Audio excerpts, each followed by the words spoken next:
2020, ano marcado pela pandemia do coronavírus. Como a sociedade está reagindo a essa doença? Quais as respostas aos desafios impostos pela Covid-19? Para dar uma explicação científica cristã aos dilemas e mudanças do momento atual, o Instituto Gartrell promove a 4ª Jornada Científica de Saúde Mental, Pandemia, Saúde Mental e Fé Cristã. As palestras serão ministradas por profissionais renomados das áreas de psiquiatria, psicologia e teologia. Serão 10 dias de programação online 100% gratuita. O evento será transmitido pelo site jornada.institutogartrell.com.br. 4ª Jornada Científica de Saúde Mental, Pandemia, Saúde Mental e Fé Cristã. Instituto Gartrell, servindo pessoas, promovendo saúde integral. Este é o 3º dia da nossa 4ª jornada. Agradecemos a sua participação e te encorajamos a compartilhar o link de acesso com seus familiares e amigos. jornada.institutogartrell.com.br. E abrindo a nossa programação de hoje, nós teremos uma breve palavra do reverendo Davi Gartrell, filho do casal norte-americano Ethelbert e Sandy Gartrell. E o Instituto recebe esse nome como uma homenagem a este casal, que atuou como missionário aqui no Brasil entre os anos 1948 a 1982. Somos gratos a Deus por esta abençoada família. Os assuntos das palestras de hoje enfatizarão graça no sofrimento. Esperamos que você possa ser edificado, edificada. E nos blocos temáticos também teremos instituições missionárias, quarentena saudável e setembro amarelo. Tenha lápis e caneta na mão e boa programação para todos nós.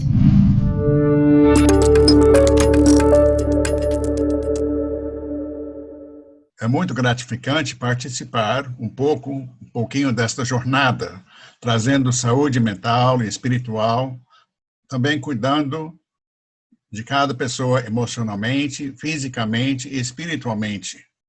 Obrigado pelos profissionais que compõem a mesa, que estão trazendo palestras para nos ajudar no nosso dia a dia. Não sei expressar em português corretamente, mas o Instituto, através da jornada, está lidando com a pessoa como um todo. Creio que é saúde integral da pessoa, não só uma fase da pessoa, mas integralmente. Então, isso é tremendo. Muito bom ver profissionais de vários setores da sociedade dando as mãos para ajudar o próximo. As experiências e as histórias dos preleitores nos ajudam na nossa caminhada. Não precisamos caminhar sozinhos. Juntos, fazemos uma grande diferença na vida de alguém. Deus abençoe a cada um. Oremos ao Senhor. Glorioso e eterno Deus, obrigado pelas nossas vidas. Obrigado por este instituto trazendo saúde mental e integral para todos nós. Obrigado também, Deus, por todos os palestrantes e participantes desta 4ª jornada. Deus, por causa do coronavírus, as nossas vidas e hábitos mudaram bastante. Não podemos sair qualquer hora e visitar amigos. Não podemos abraçar uns aos outros, como é o nosso costume. Deus deu aos médicos e os cientistas respostas positivas para lidar com esta pandemia. Sabemos que nada acontece nas nossas vidas fora do teu olhar, do teu cuidado. Sabemos que o Senhor é Deus, soberano. Por favor, trazer uma solução nesta pandemia. Obrigado pelo teu amor e teu cuidado nas nossas vidas. Em nome do Senhor Jesus Cristo que nós oramos. Amém.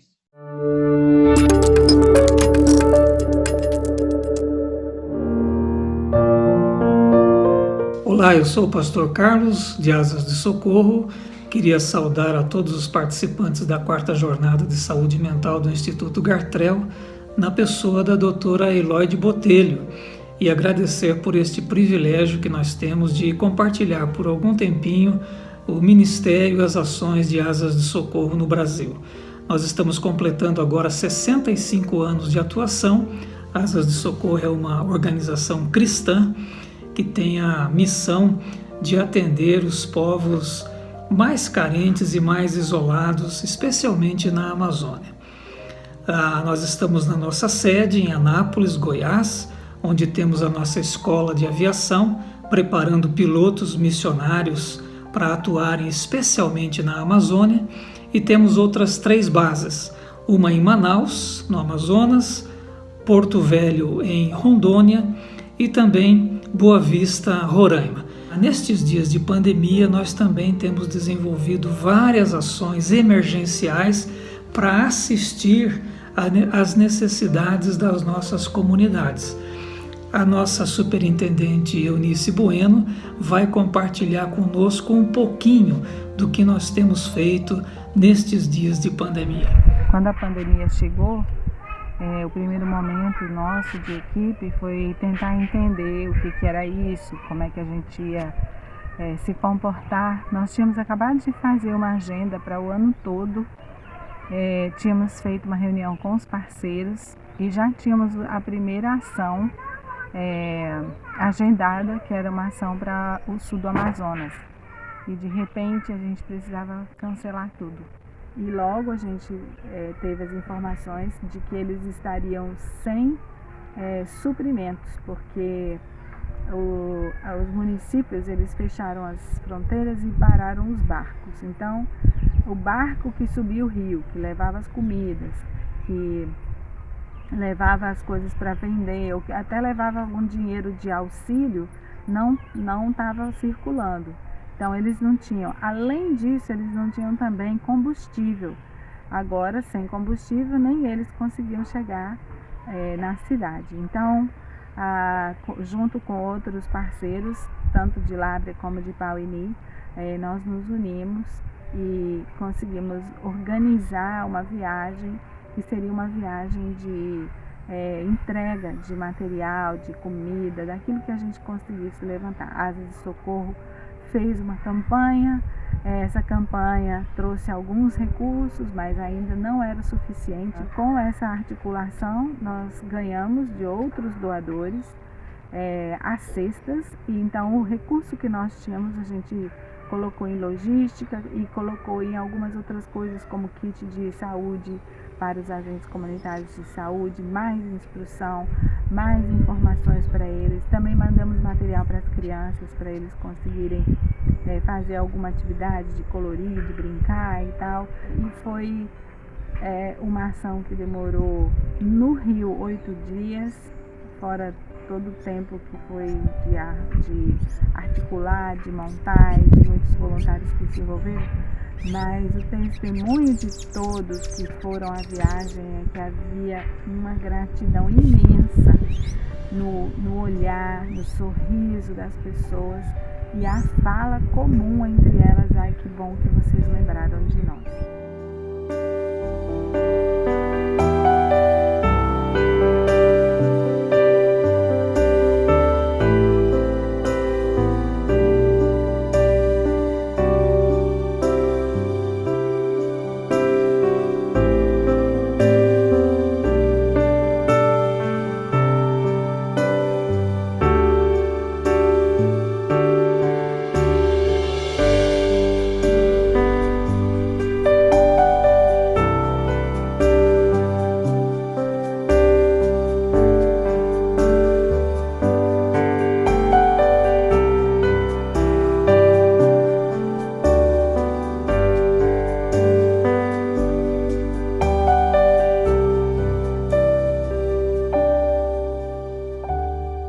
Eu queria encerrar dizendo que, se a gente olhar para a sociologia está falando sobre readequação. Como é que nós, nestes tempos novos, usamos luvas, máscaras, nos readequamos a estes novos momentos. A antropologia está falando sobre readaptação. Home office, trabalho em casa, como nós nos readaptamos ao que vem pela frente. A psicologia está falando de ressignificação. Como vamos contar às gerações futuras o que está acontecendo nestes dias. Mas eu queria dizer que só o Evangelho produz transformação. É nisto que Asas de Socorro acredita, é por isto que Asas de Socorro existe. Aproveite o seu congresso, desfrute da sabedoria, desfrute do conhecimento. Deus te abençoe.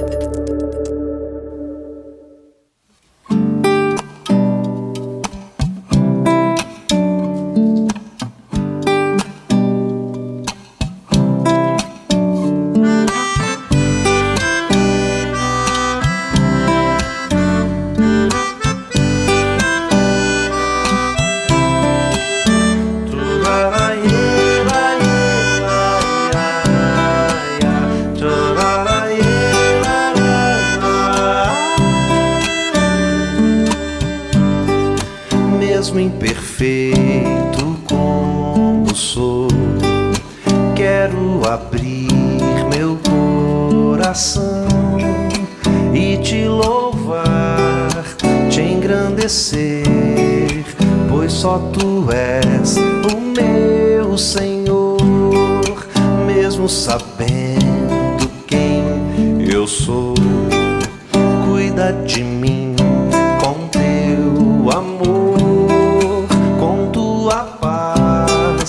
Enche o meu ser com teu perdão, renova-me.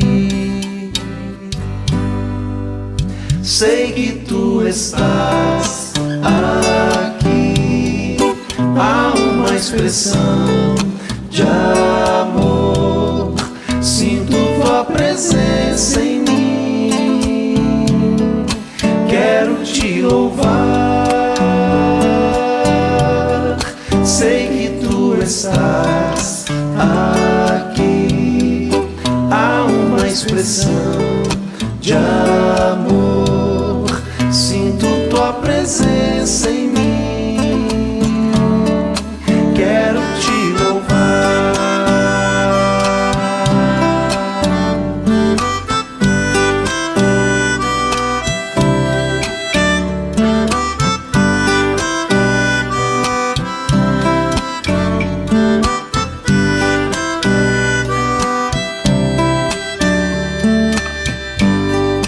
Mesmo imperfeito como sou, quero abrir meu coração e te louvar, te engrandecer, pois só tu és o meu Senhor. Mesmo sabendo quem eu sou, cuida de mim com teu amor. Tua paz enche o meu ser, com teu perdão renova-me. Sei que tu estás aqui, há uma expressão de amor, sinto tua presença em mim,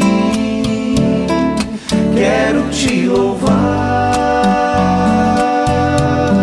Sei que tu estás aqui, há uma expressão de amor, sinto tua presença em mim, quero te louvar.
presbiteriano e recebi o honroso convite para participar com você da 4ª Jornada de Saúde Mental do Instituto Gartrell.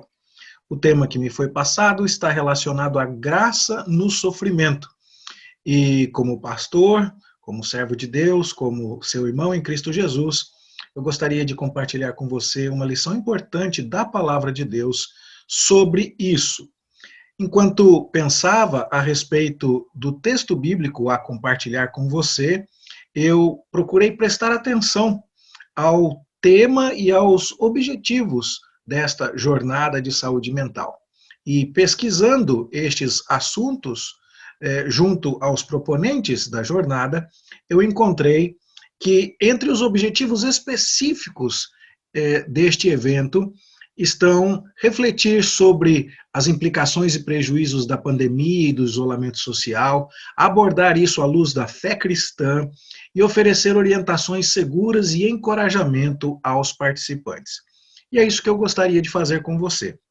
Eu espero ler a palavra de Deus com você e extrair orientações, encorajamento, para que a sua fé seja fortalecida, a fim de que você enfrente, para a glória de Deus, com sabedoria, os efeitos e as dificuldades do isolamento social decorrente dessa pandemia. Eu quero falar com você sobre o profeta Elias e a sua longa narrativa que está registrada na Escritura Sagrada, lá no primeiro livro dos Reis, a partir do capítulo de número 17. Mas antes de chegar em Elias, eu queria ver aqui com você um pouco o mapa do mundo da época de Elias. Naquela época, o povo de Deus que havia conquistado a terra de Canaã estava dividido em 2 reinos. O reino do norte, Israel, e o reino do sul, Judá. Essa divisão aconteceu logo após a morte de Salomão com o seu filho Roboão e tomando assim assento no trono do reino do norte, Israel, o rei Jeroboão I. O reino do sul foi muito mais estável politicamente. O reino de Judá sempre teve um descendente de Davi assentado no trono. Já o reino do norte foi muito mais instável e vários reis se sucederam. E quando você compara essa tabela de reis, você consegue perceber claramente que apenas durante o reinado de Asa em Judá, vários outros reis estavam se sucedendo no reino do norte, Israel. O último deles é Acabe, que governa no reino do norte, cuja capital é Samaria. E Acabe era o rei na época de Elias. Ele tomou por mulher a uma figura muito famosa nas Escrituras, Jezabel. Jezabel vinha da Fenícia. E nós, então, quando temos estas informações, já podemos tirar muitas conclusões.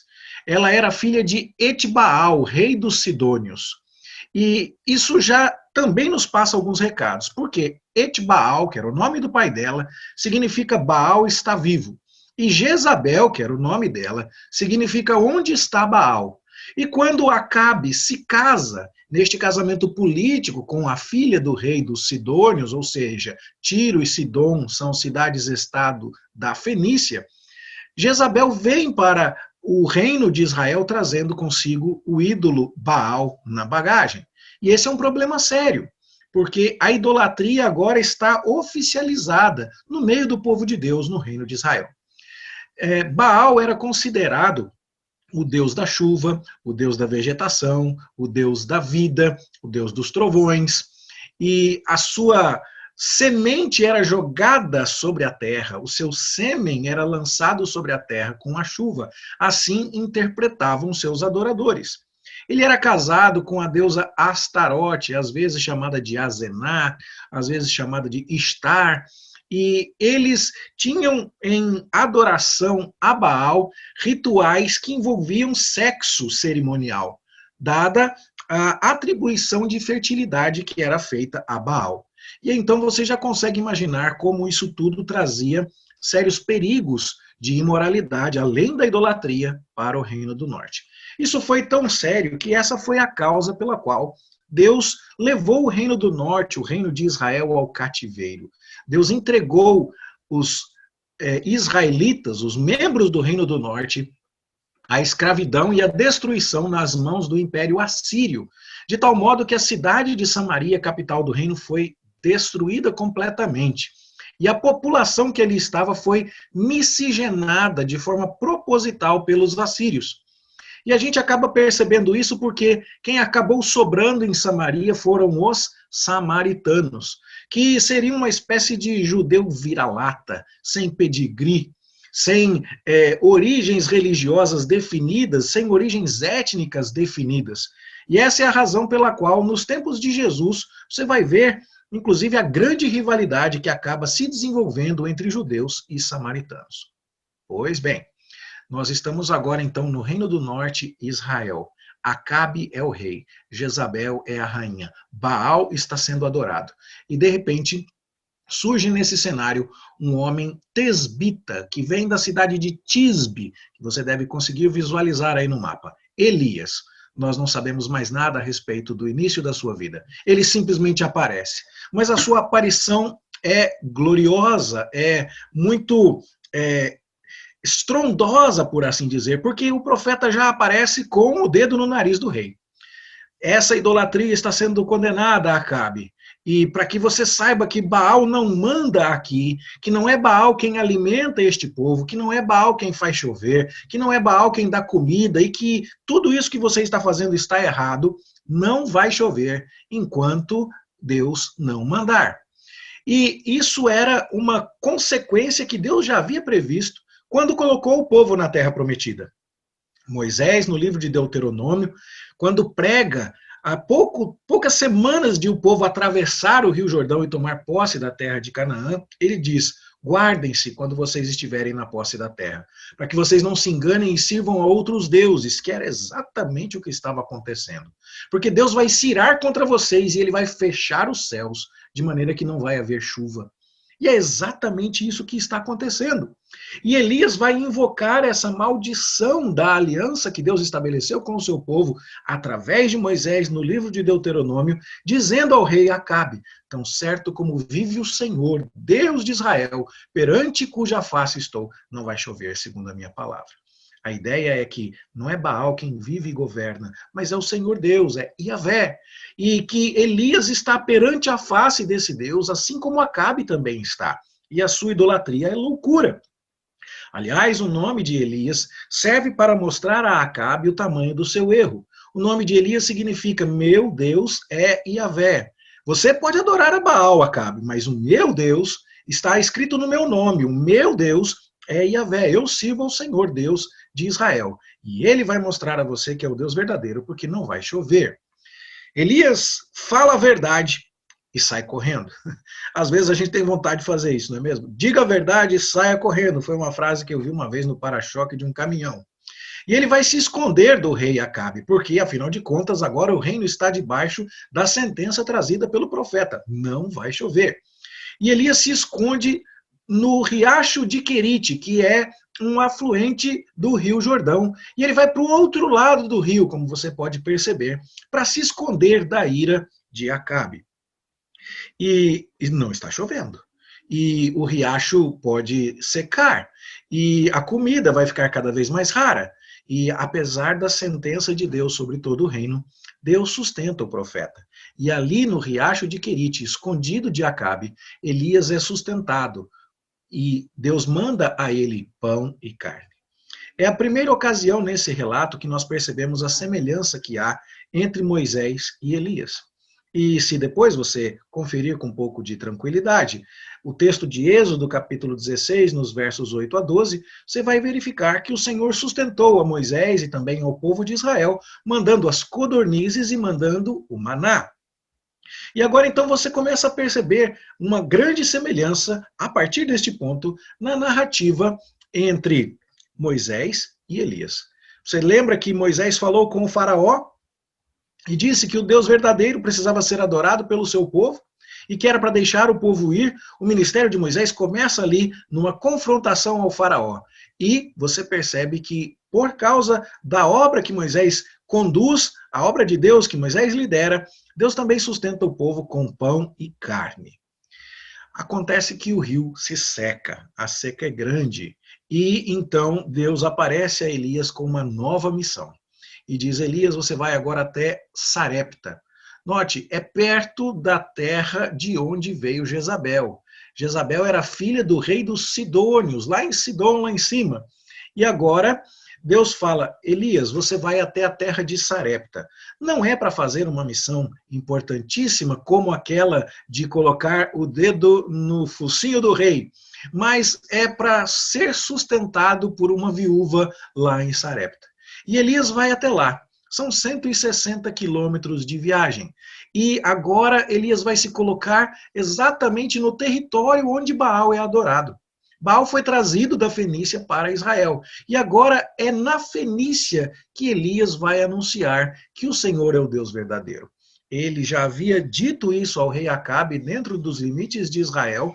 Os seus anúncios estavam se cumprindo, não estava chovendo, o rio Querite secou, houve um milagre de Deus sustentar Elias com pão e com carne nas margens do ribeiro de Querite, e agora Elias vai até Sarepta, porque lá no território do Deus rival, lá na terra de Baal, na terra de Jezabel, lá Deus também fará milagres que provarão que ele é o único e verdadeiro Deus. Lá você deve se lembrar da história, é multiplicado por Elias a farinha e também o azeite na botija da mulher viúva, e o filho desta mulher que vem a falecer também é ressuscitado. E você começa então a perceber que esses milagres que foram feitos por Deus através de Elias, e Eliseu vai seguir a mesma sequência mais tarde, da mesma forma que aconteceu nos tempos de Moisés, eles visavam provar que Jeová, que Yahvé, é o único Deus verdadeiro. Talvez você saiba disso, mas não custa relembrar. Quando Moisés está no Egito, o rio Nilo é adorado como uma divindade. O rio Nilo é adorado como um Deus que traz a vida aos egípcios, pois através de Moisés, as águas do rio Nilo se transformam em sangue, um símbolo de morte. E aquele milagre visa mostrar que o Deus verdadeiro é Yahvé e que o rio Nilo é um Deus falso. A mesma coisa está acontecendo aqui. Elias está mostrando que Yahvé é o Deus verdadeiro dentro do território de Israel, dentro do reino de Acabe. E cada milagre tem um significado. Baal é o Deus da comida? Não, Jeová é o Deus da comida. Por isso, a farinha e o azeite são multiplicados. Baal é o Deus da vida? Não, Jeová é o Deus da vida. Por isso o profeta ressuscita o filho da viúva. E aí, então você percebe que a própria mulher que mora em Sarepta, que estava propensa por sua localização, por sua nacionalidade, a ser uma adoradora de Baal, vem a reconhecer. Nisso conheço agora que tu és homem de Deus e que a palavra do Senhor, a palavra de Jeová na tua boca é verdade. Jeová é o Deus verdadeiro e isso agora está sendo demonstrado não apenas dentro do território de Israel, mas também na Fenícia, no território de Baal. E agora nós vamos ter um próximo desafio. Deus já mostrou, através da obra e do ministério de Elias, que ele é Deus dentro do território de Israel. Afinal de contas, não está chovendo em Israel. Afinal de contas, Deus sustentou Elias no riacho de Querite. Deus também mostrou que ele é o único Deus verdadeiro fora dos limites de Israel, lá na Fenícia, em Sarepta, ao multiplicar o azeite, a farinha da viúva e ao ressuscitar o seu filho. Agora, Deus vai mostrar que Baal não apita nada, que Baal não é confiável e não é um Deus verdadeiro. E agora o desafio será lançado contra Baal. E você vai ver então que no Monte Carmelo esse desafio será feito. O Monte Carmelo tem uma localização extremamente estratégica. Ele está nas margens do Mar Mediterrâneo e por isso ele é muito úmido. E os efeitos da falta de chuva não seriam tão sentidos assim no Monte Carmelo. Se existisse um certo foco de resistência para Baal, esse foco de resistência seria o Monte Carmelo, porque ele era na divisa entre Israel e a Fenícia, e porque ele era na beira do mar, então ele ainda não sofria tanto com a falta de umidade decorrente da escassez de chuvas. E agora é ali que Elias vai desafiar os profetas de Baal, no Monte Carmelo, no esplendoroso Monte Carmelo, conforme você pode ler em Isaías 35:2. Olha uma foto desta montanha e me diga se ela te parece uma montanha de uma terra deserta. Não, parece aqui a Serra do Mar, no estado de São Paulo, onde eu atualmente moro.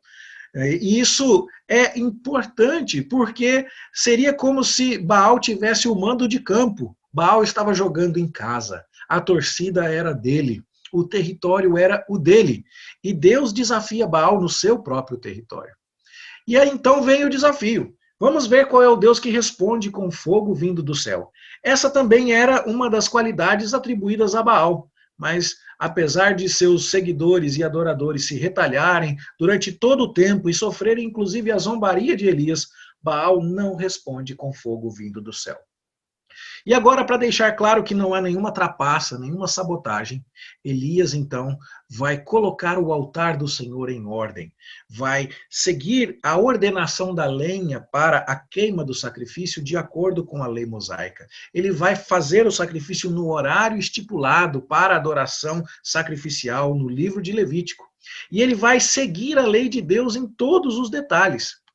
E então, para que não haja nenhuma suspeita, ele vai pedir às pessoas que molhem aquilo, para que não haja nenhum tipo de combustão espontânea, nada que o calor do dia ou a secura do lugar possam produzir uma chama suspeita. E Deus manda chover fogo do céu. E ali fica claro, então, que Jeová é o Deus verdadeiro. Baal está desacreditado. Jeová está defendido e glorificado.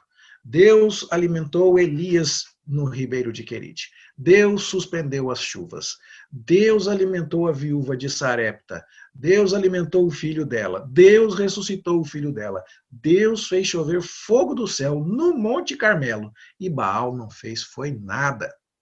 Agora então, Elias vai seguir cumprindo a lei de Moisés, que dizia que se alguém incitasse o povo a seguir outros deuses, e se aquilo fosse verificado como verdadeiro, era necessário ferir ao fio de espada aquelas pessoas. E é exatamente o que Elias vai fazer. Há até no Monte Carmelo, nos dias de hoje, uma estátua que lembra desta situação. O profeta verdadeiro, do Deus verdadeiro, matando e exercendo a justiça de Deus sobre os falsos profetas. É um dia de vitória para o Senhor, é um dia de glória. E agora está na hora de chover. Elias ora e pede ao seu moço que dê uma olhada para ver se alguma nuvem vem vindo do mar. E depois de orações, o moço diz, estou vendo uma nuvem pequena. E Elias diz, vamos embora, porque agora vai chover. O que mostra, portanto, que não era uma chuva que foi coincidência. Não, trata-se da resposta de Deus à oração do profeta e trata-se de uma chuva que vem numa época em que não havia nuvem nenhuma no céu e agora vai cair uma chuva muito forte. Isso não deixa qualquer dúvida. Deus é quem manda a chuva e não Baal. E esta nuvem que está chegando é um retrato da presença de Deus. Do Deus que vai fazer chover, mas também do Deus que faz das nuvens a sua carruagem. É uma espécie de demonstração. Deus está chegando para fazer chover e para mostrar a você, a Acabe e a Jezabel e a todos esses que estavam gostando ou concordando com esta idolatria em Israel, que tudo isso aqui não passa de um grande erro. E aí então, o que vai acontecer? Acabe precisa voltar para casa. Ele estava no seu segundo palácio, na sua segunda residência oficial, que ficava na cidade de Jezreel. E ele precisava ir do Monte Carmelo até Jezreel. É uma distância de aproximadamente 27 quilômetros. E Elias fala, vai embora, porque vai chover. E Acabe vai.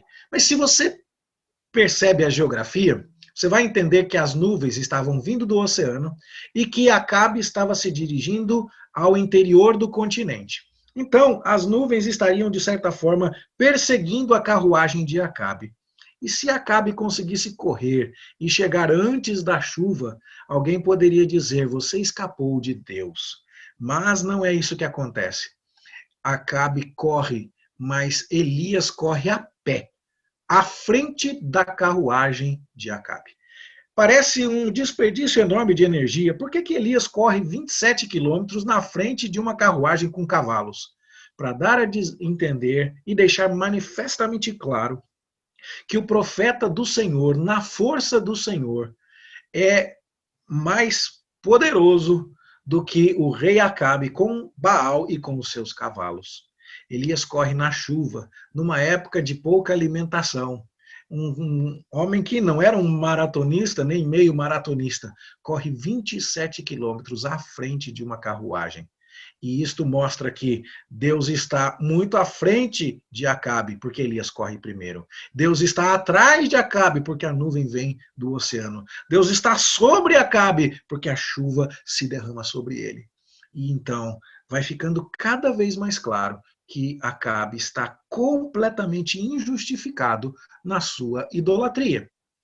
No entanto, depois de ter percorrido toda esta região aqui do Vale de Jezreel, correndo, e de ter chegado até a cidade de Jezreel, o que acontece com Elias não é aquela vitória estrondosa onde você enxerga Jezabel dizendo: Elias, como fomos tolos. Você não vê Acabe dizendo: de agora para frente chega de adoração a Baal, adoraremos somente a Jeová. Não, não é isso que acontece. O que você vê é Jezabel dizendo: façam-me os deuses o que lhes aprouverem, se amanhã, a estas horas, eu não tiver feito a você aquilo que você fez aos meus profetas. E aí, o Elias, que estava indo tão bem, que tinha se comportado tão direitinho até agora, o Elias diz: para mim, chega. Deus, uma coisa é ir lá e colocar o dedo no olho do rei. Outra coisa é falar que vai parar de chover. Tempo bom. Tudo bem ficar nas margens do ribeiro de Querite. Tudo bem ser sustentado por uma viúva, que é o símbolo de pobreza naquela cultura. Tudo bem ter que matar 450 ao fio da espada. Que bom, corri à frente da carruagem.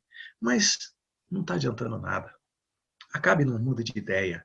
Jezabel não muda de ideia. E agora essa mulher quer me matar. Então, Elias corre.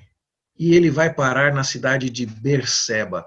Talvez você já tenha visto isso na sua Bíblia. Muitas e muitas vezes o Antigo Testamento usa a expressão desde Dan até Berseba. Se você é brasileiro, você vai entender que o contraponto disso na nossa cultura seria do Oiapoque ao Chuí. Do extremo norte ao extremo sul. Berseba é o fim do Reino do Sul. E Elias corre para lá, ele quer se esconder, ele quer fugir de Jezabel. Ele está com medo, ele está cansado, ele joga a toalha. E o texto bíblico vai dizer que ele deixa o seu moço ali e diz: você fica aqui e daqui para frente eu vou sozinho. Ao deixar o território do povo de Deus, Elias está meio que simbolicamente desistindo do seu ministério no meio do povo do Senhor. Ao deixar para trás o seu moço, ele está desistindo da sua honrada posição de profeta. E ele se lança diante de um espinheiro, onde ele agora se deita, consumido por excessiva autopiedade, pedindo a Deus para morrer. Deus, fecha a conta que eu quero ir embora. E mais uma vez nós vamos ver aqui a semelhança que existe entre Elias e Moisés, porque Moisés também pediu para morrer. O fardo de liderar o povo de Israel lá no deserto era muito grande. Em Números, capítulo 11, versículo 15, Moisés pediu que o Senhor o levasse. Mas não é essa a resposta de Deus. Deus ainda vai tratar muito com Elias. E embora muitos estejam enfatizando que o tratamento de Deus para com Elias se deu aqui: come Elias, dorme Elias. E embora estas coisas sejam sempre importantes, nós não negamos que uma boa alimentação e um bom repouso têm influência decisiva sobre o nosso estado de alma. Nós vamos ver que essa não é nem de longe a principal providência que Deus toma com relação a Elias. Deus fala: come, dorme e descansa, porque você vai até o Monte Horebe e lá eu vou tratar com você. O Monte Horebe é o lugar onde Deus entregou as tábuas da lei a Moisés. E é mais uma ocasião onde a gente percebe a semelhança entre Elias e Moisés.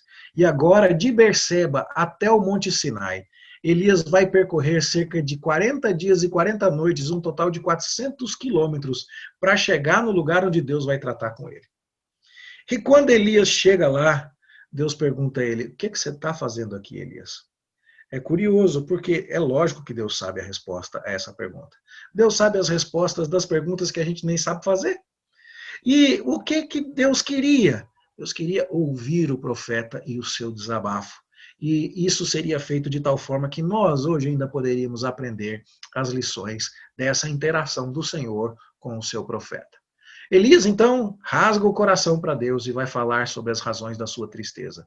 Ele vai dizer que todo mundo em Israel agora está seguindo a Baal. Ele vai dizer que os lugares sagrados onde se cultuava o Senhor foram profanados, que os profetas verdadeiros do Deus verdadeiro foram martirizados. Só ele que está sendo zeloso e querendo cultuar ao Deus vivo e verdadeiro. Ele se sente solitário e ainda por cima estão tentando matá-lo. Elias diz, meu problema é esse. E olha como as coisas estão cada vez piorando. Não basta que o povo esteja apostatando, mas profana os lugares sagrados, martiriza os profetas. Eu sou zeloso, mas estou solitário e estão tentando me matar. E Deus vai dar uma resposta muito clara a Elias. Deus vai dizer assim, Elias, há 7.000 joelhos que não se dobraram a Baal. A apostasia não é total, existe um remanescente fiel. Sobre a profanação dos lugares sagrados e o martírio dos profetas, Deus diz que vai mandar um juízo. Existe uma disciplina de Deus para aquele povo a caminho. E nós já mencionamos isso antes, Samaria virá, inclusive, a ser destruída por conta da sua idolatria. Bom, Elias é zeloso e deve continuar sendo. Deus tem mais trabalho para ele e vai dar-lhe uma missão importante agora. Bom, Elias, você se sente solitário? Você não está sozinho, Elias. O remanescente fiel está ao seu lado e Eliseu virá para ajudar você. Deus comissiona Elias aqui para que unja o seu sucessor e aquele que vai ser seu companheiro nesta fase de transição. E quanto à queixa de Elias de que estão tentando matá-lo, Deus diz, eles é que vão morrer. É claro que a resposta não está colocada nesses termos. O discurso, né, na narrativa é feito de maneira menos estruturada do que esta minha colocação aqui, mas se você ler o texto de Reis, você vai localizar todos esses elementos ali. Ou seja, na cabeça de Elias está tudo acabado, mas na mente soberana e absoluta de Deus está tudo sob controle. Não há problema algum aqui. E Elias precisa enxergar isso para recobrar ânimo, para parar de fugir, para não desistir do seu ministério profético, para recuperar aquele moço que deixou em Berseba, para voltar e continuar a sua obra, para não entregar os pontos agora. Deus tem tudo sob controle. E agora Deus diz que Elias deve voltar a Damasco. Olha onde Damasco estava na Síria. Ele vai andar agora muito mais do que andou, para que ele ali unja um rei sírio, que vai ser um instrumento da disciplina de Deus sobre os israelitas. E ele vai consagrar também Eliseu, para que seja o seu companheiro no ministério profético. Elias, eu tenho muito trabalho para você ainda. Não jogue a toalha, não entregue os pontos. Ânimo! Você está sofrendo, se sentindo solitário, você acha que não tem jeito, você acha que a realidade é difícil demais. Deixa eu te explicar uma coisa, Elias. Está tudo sob o meu absoluto controle. Levanta, sacode a poeira, eu tenho trabalho para você. Foi pensando nesta confrontação tão amorosa e tão graciosa de Deus ao profeta Elias, que vinha trabalhando bem, que estava caminhando tão bem, até que uma reviravolta lhe roubou todas as energias e o ânimo.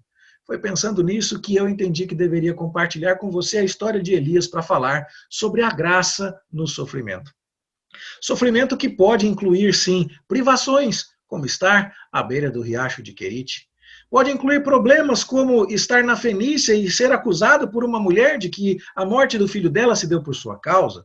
Pode incluir as dificuldades de ter que passar a espada a 450 profetas de Baal. Pode incluir o medo da perseguição de Jezabel. O desânimo que te leva a fugir do território onde você profetizava. Mas, quando Deus, com sua graça, alcança o profeta, toda a perspectiva é mudada. E esta história, portanto, deve servir para nós nestes tempos de pandemia. Quais seriam as aplicações dessa história? Em primeiro lugar, a questão da idolatria. Idolatria não é somente quando você faz uma imagem, um santo de cerâmica, de pau, de mármore, de qualquer coisa e se curva diante daquela estátua. Não. A idolatria é quando você coloca a sua confiança em algo que não é Deus. É possível idolatrar o dinheiro, é possível idolatrar o sucesso, as curtidas do Facebook, a popularidade, a saúde, o corpo, tantas e tantas coisas. E se há algo que a pandemia tem feito é justamente mostrar que os ídolos não são confiáveis. Muita gente perdeu dinheiro, muita gente perdeu emprego, vários perderam a saúde, alguns perderam a família. E nisso tudo nós acabamos percebendo que o único em quem podemos confiar é o Senhor. Por isso eu gostaria de dizer que a história de Elias foi escrita especialmente para mostrar a mim, a você e a todos os leitores da Bíblia como foi louca a idolatria praticada no reino do norte, o reino de Israel. Pense comigo, 3 anos sem chuva e Baal ainda tinha profetas para adorá-lo em Israel. Chove fogo do céu e Jezabel ainda pensa em perseguir Elias. Por isso, nós precisamos tomar cuidado com a idolatria. Não devemos confiar em nada nem em ninguém além de Deus para sustentar a nossa vida. Tome cuidado, porque eu não estou dizendo aqui que você, confiando em Deus, possa simplesmente quebrar o isolamento, possa se tornar alguém imprudente, que todas as medidas de cautela, todos os apoios que você pode ter de familiares, de conhecimento, de recursos, são coisas ilícitas e um atestado de falta de fé. Não, não é isso que eu estou dizendo.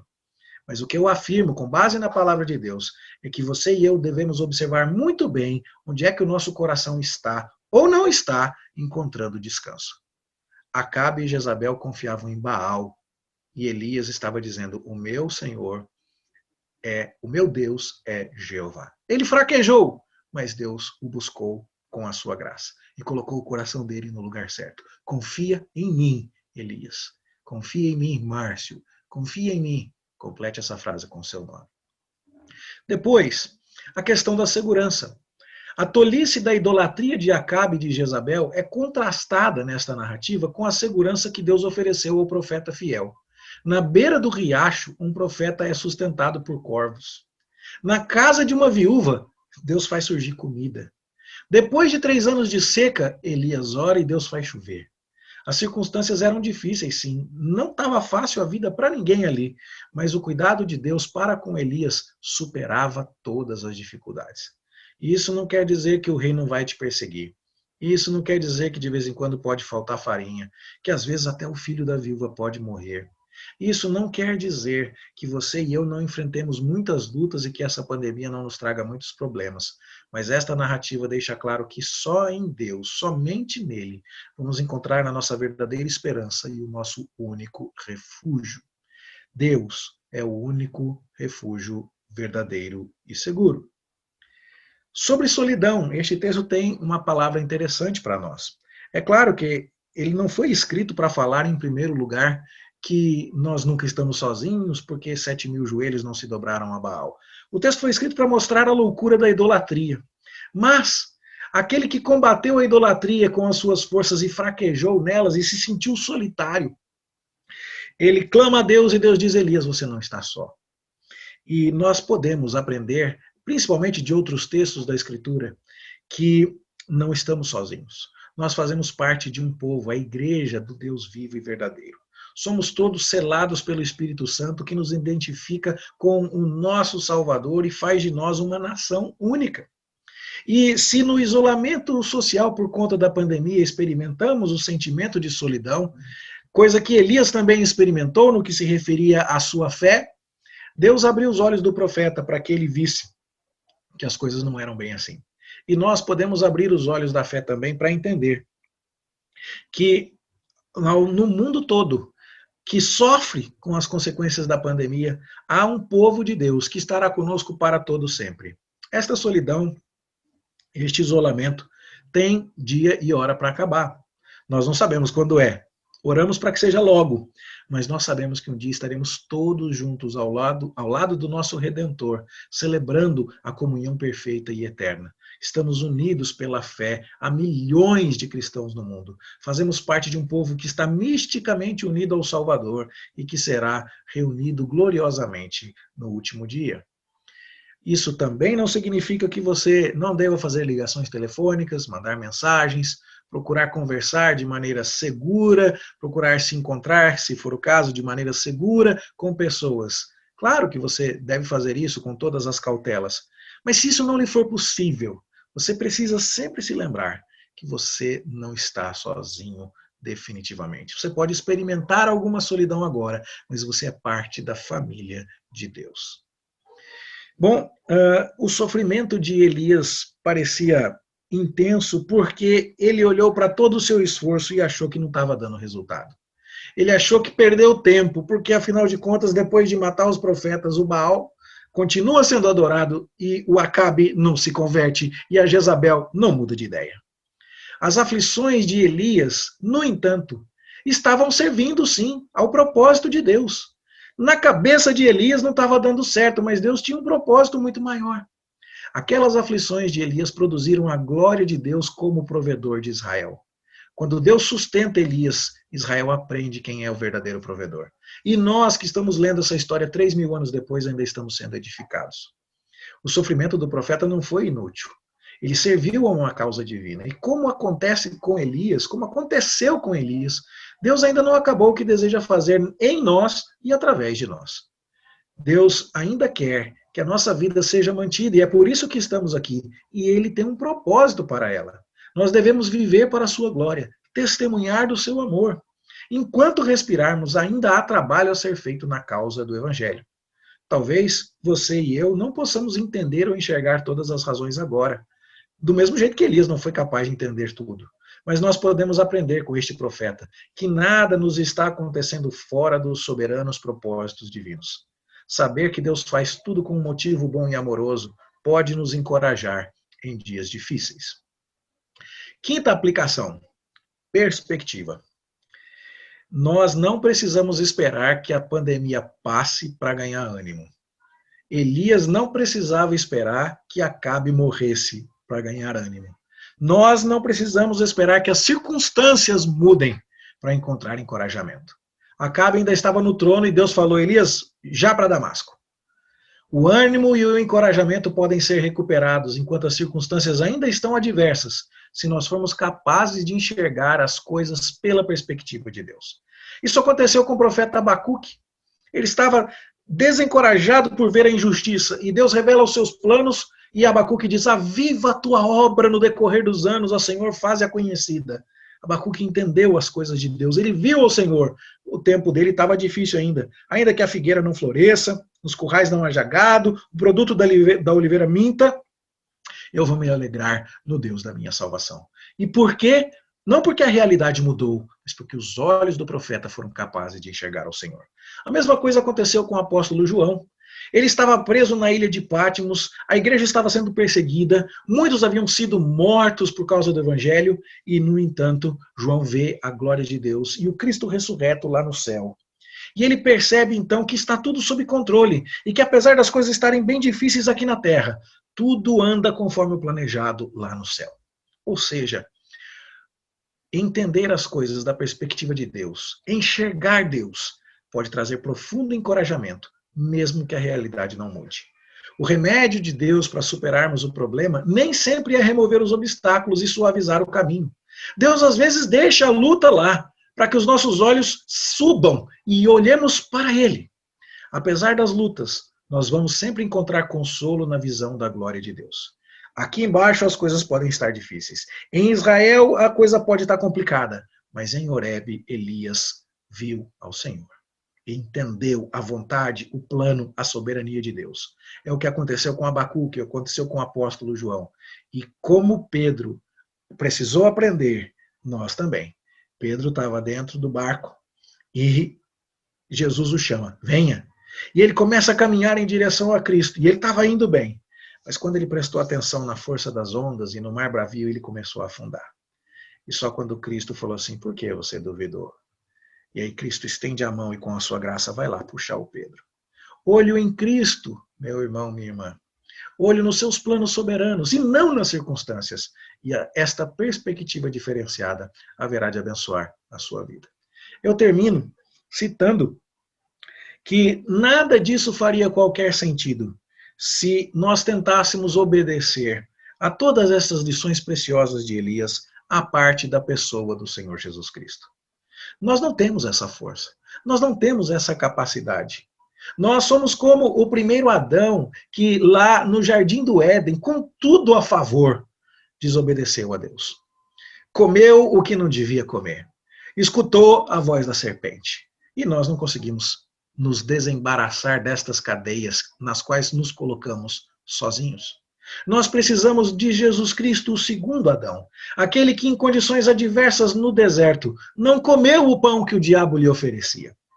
não escutou o conselho da serpente, não atendeu à voz da serpente. E ele venceu. E agora ele é poderoso para nos socorrer nas nossas fraquezas. Ele, sim, cumpre aquilo que Moisés e Elias não puderam cumprir. Moisés liderou o povo de Israel para que saísse da idolatria no Egito. Elias liderou o povo de Israel para que abandonasse a idolatria de Baal, vinda da Fenícia.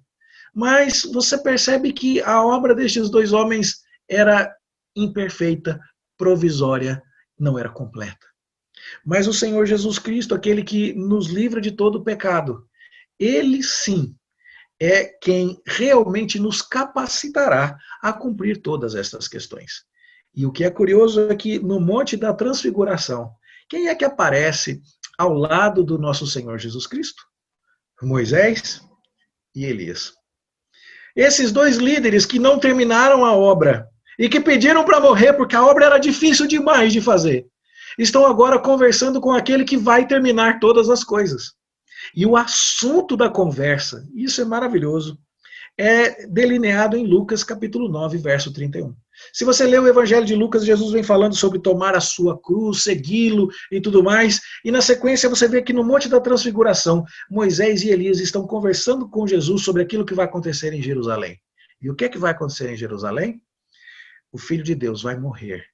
Ele sim vai morrer. Moisés pediu para morrer, Deus não deixou. Elias pediu para morrer, Deus não deixou. Mas o filho chegou a dizer, Pai, se possível, passa de mim este cálice. Mas a missão do filho era, ele sim, morrer, para colocar todas as coisas no lugar. E Jesus, então, entrega a sua vida por nós. Vence a morte em nosso lugar. Vence a condenação do pecado em nosso lugar. Satisfaz as exigências da ira justa de Deus. E agora, em Cristo, eu e você somos mais do que vencedores. Há poder no Senhor Jesus para enfrentarmos as lutas, o desânimo, a graça em Cristo para o sofrimento de alguém que olha para as circunstâncias e diz, eu estou desanimado, eu estou desapontado, eu estou desencorajado, frustrado. Esse Cristo vencedor é capaz de nos conduzir em triunfo. E a minha oração é que o seu encontro com este Cristo possa mudar completamente a sua perspectiva.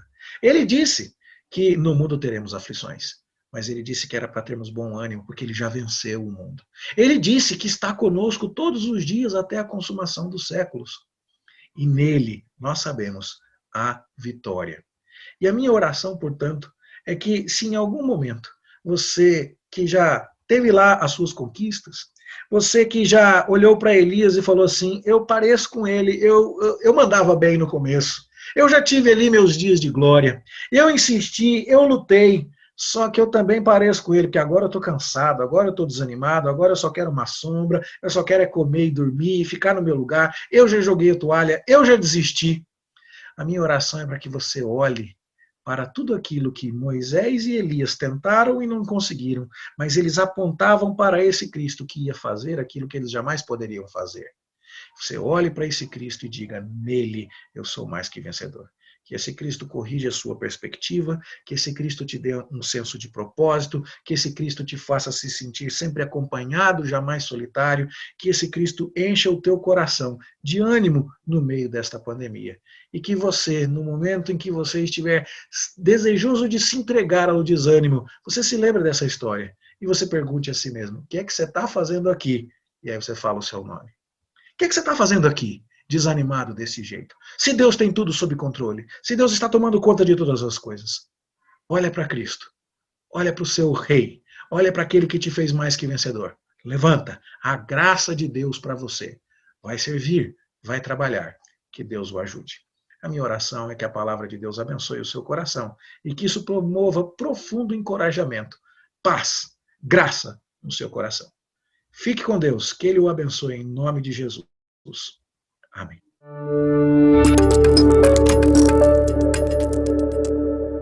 Oi, meu nome é Benjamin, tenho 9 anos e eu moro com a minha família, minha mãe e meu irmão. No ano passado, o meu pai ele foi morar no céu, mas Deus está cuidando de nós. Nesse ano, o coronavírus chegou e mudou a vida de todos nós. mas eu sou criança e eu quero brincar.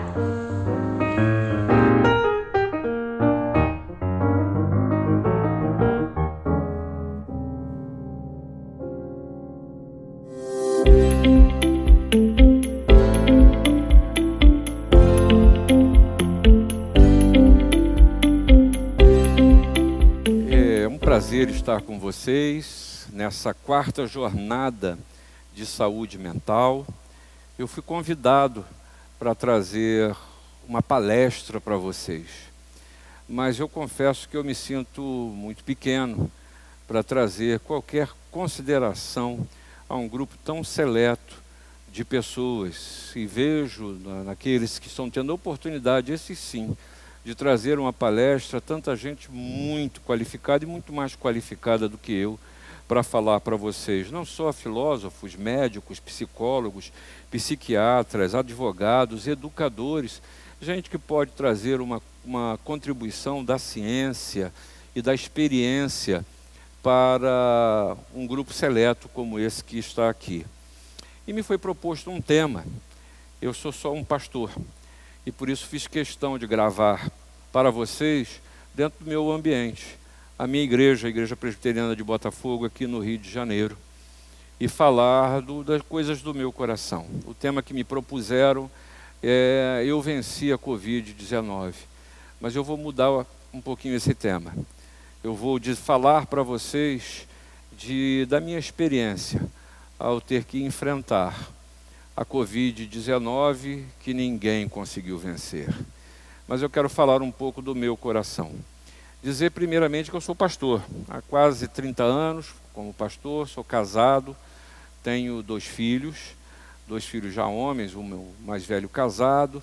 Meus pais, quanto à minha família, meus pais ambos com 89 anos de vida, nós somos 4 irmãos, são 3 garotas e eu.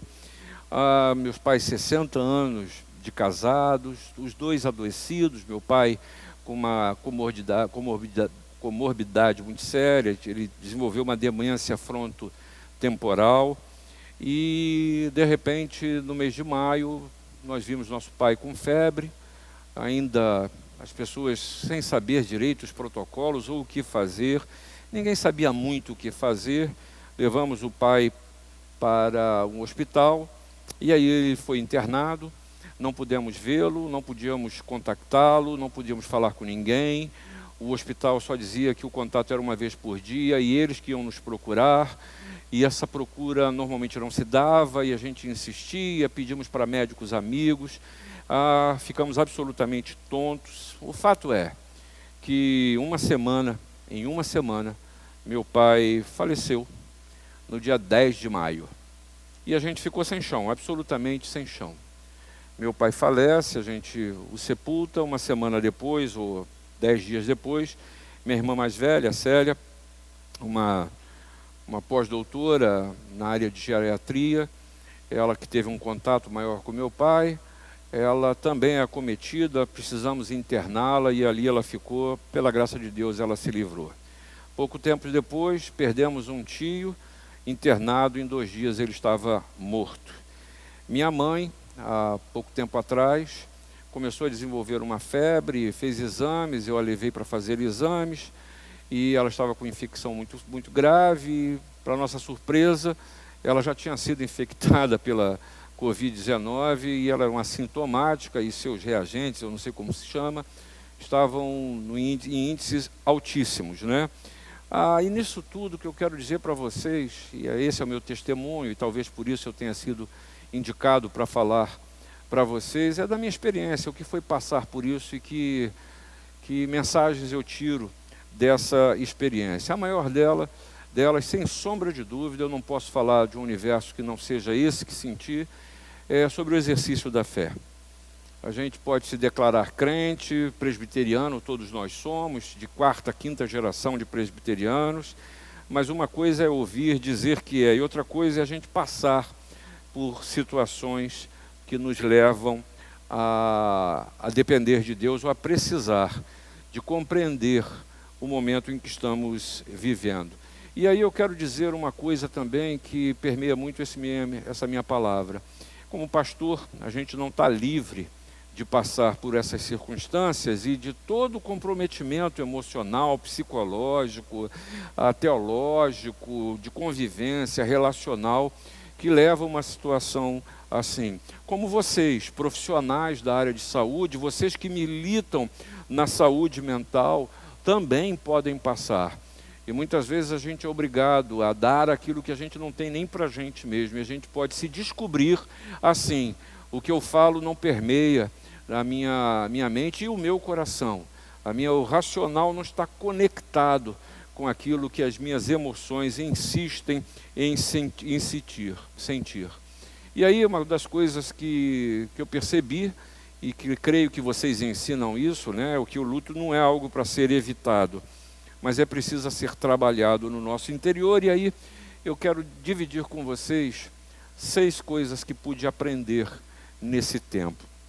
A primeira delas é que percebi nitidamente, e eu fui vendo as pessoas ao meu redor, não só eu, mas a minha família, e aquelas pessoas que foram contactadas pelo nosso luto, é que a gente não se prepara para uma situação assim, né? A palavra de Deus nos diz que não nos compete conhecer tempos nem épocas, mas também uma outra coisa é a gente não se preparar para as circunstâncias que a vida seguramente vai nos reservar. E essa preparar, eu estou falando, não é no sentido psicológico apenas, é material também, é espiritual.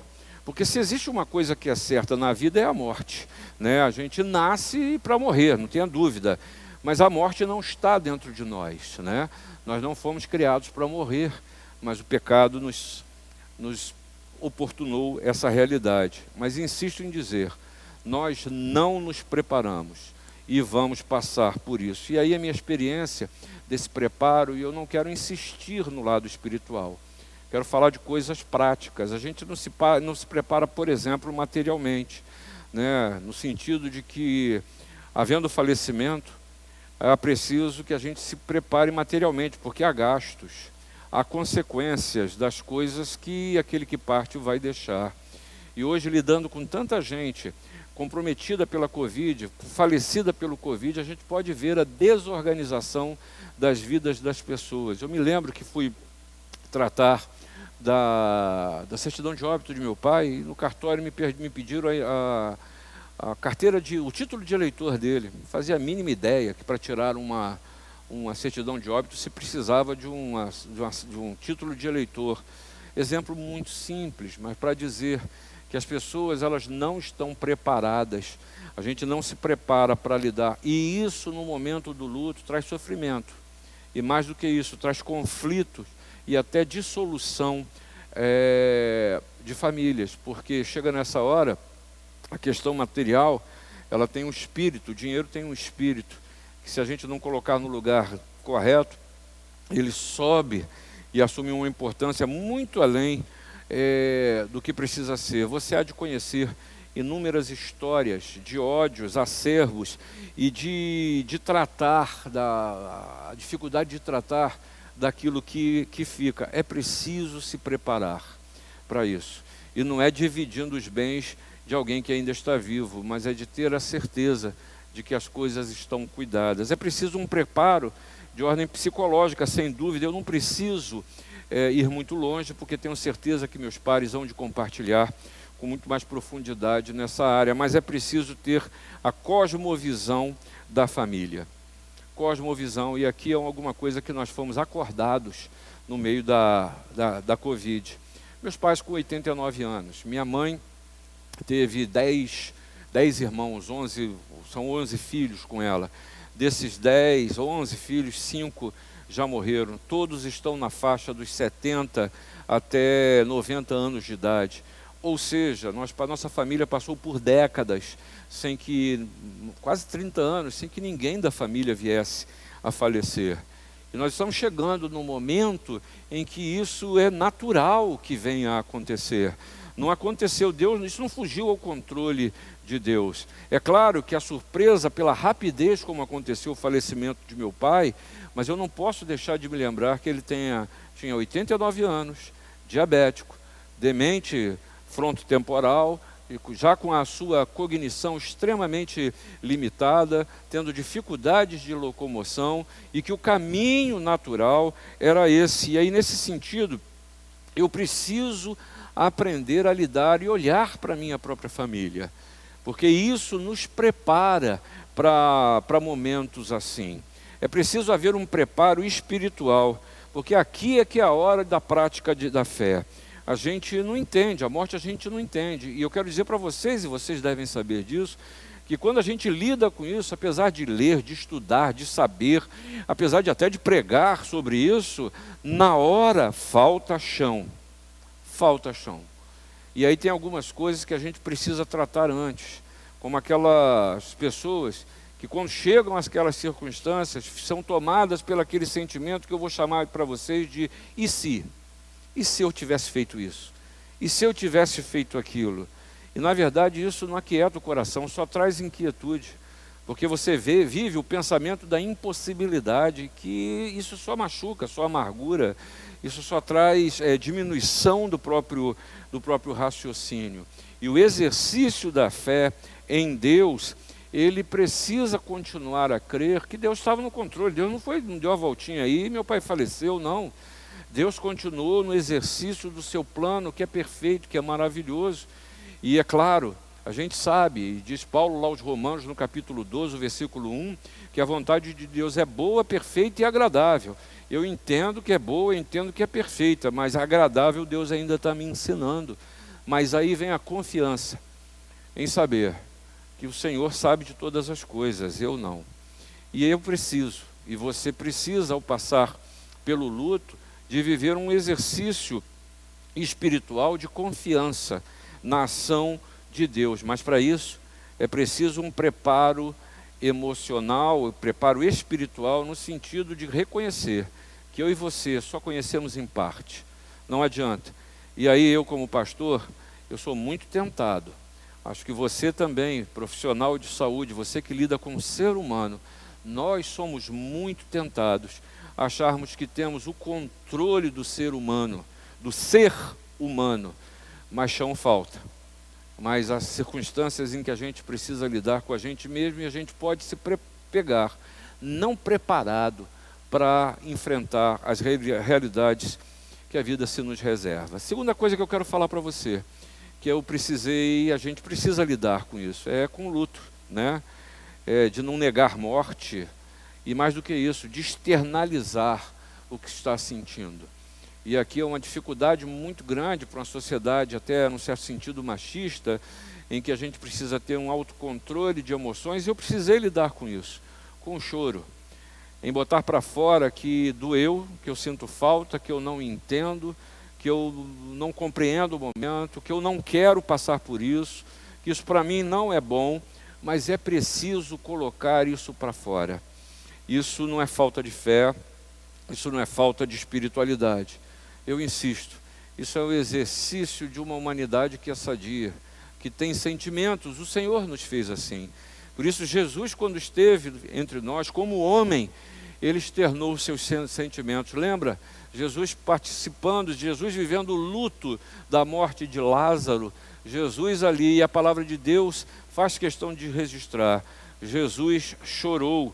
E insisto que isso é tão importante que eu quero ler para você aquilo que o livro do Apocalipse, no capítulo de número 21, versículo 4, registra, que o Senhor enxugará dos olhos toda lágrima, e a morte já não existirá, já não haverá luto, nem pranto, nem dor, porque as primeiras coisas passaram.